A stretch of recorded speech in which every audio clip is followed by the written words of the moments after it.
Used to be when people talked about the end of the world, we locked them up. Or laughed them off. Sometimes both. But we never took them seriously.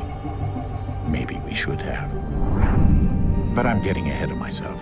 Better to start at the beginning, with the abduction of Desmond Miles, my son. This boy had no ambition, no direction, no plans for the future.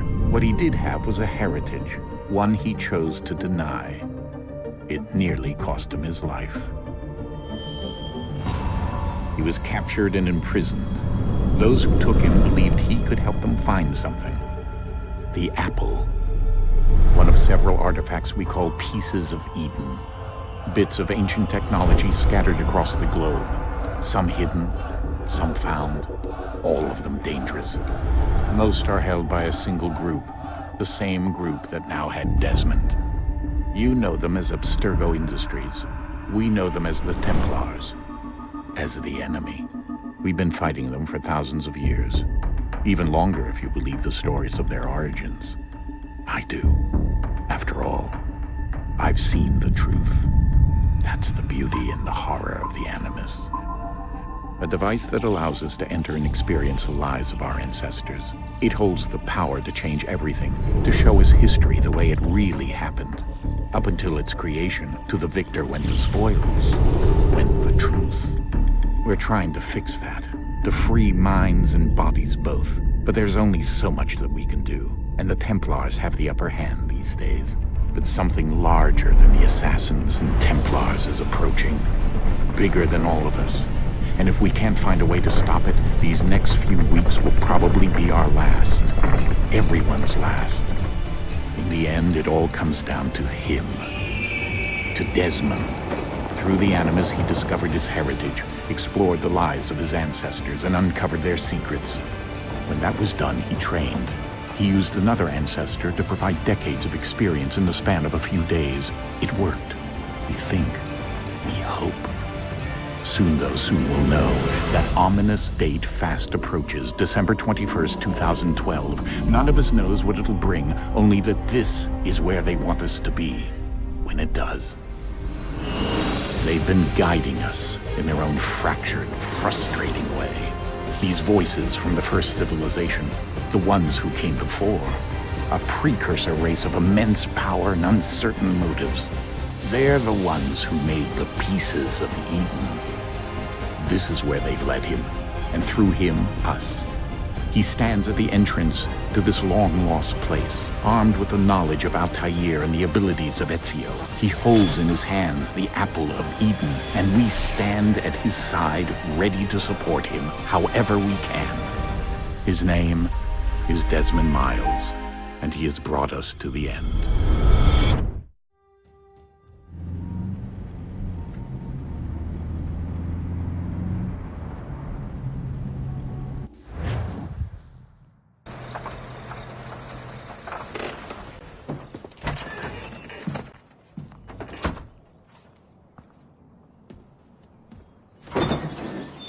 We're here.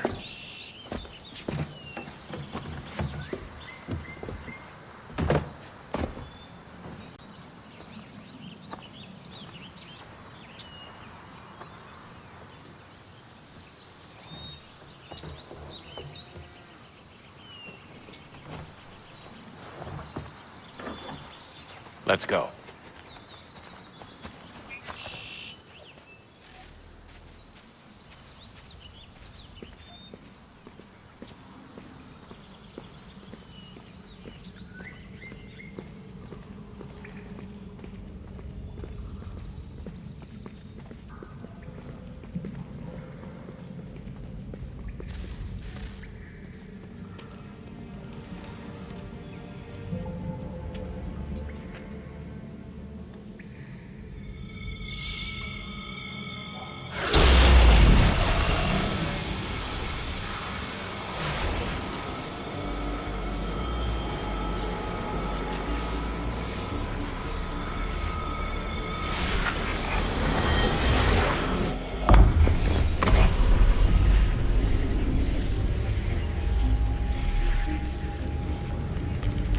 In another moment, down went Alice after it, never once considering how in the world she was to get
key.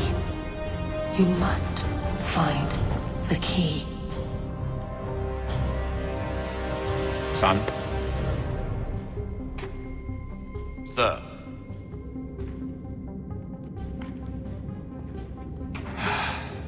Here we go again. Desmond? Do you hear us? Yeah. What happened? The temple triggered a bleeding effect. You collapsed and entered into a fugue state. So naturally, you dropped me into the Animus instead of, I don't know, making sure I was okay? You weren't in any danger. Besides, the temple appeared to be communicating with you, and I didn't want to risk severing the connection. At least not until we knew what it wanted. Right. Of course. Son, No, it's fine. I get it. And I know what I'm looking for, by the way. It's a key. Just no idea where it is, though. Guess that's why she triggered the bleeding effect. She? Juno, Dad. She's talking to me. Okay, Desmond. While you were, visiting Constantinople, we picked up a software update for the Animus. I'd like to run a couple of quick tests, make sure there aren't any major issues. All right. What do you need me to do? We'll start simple. Walk to the marker over there.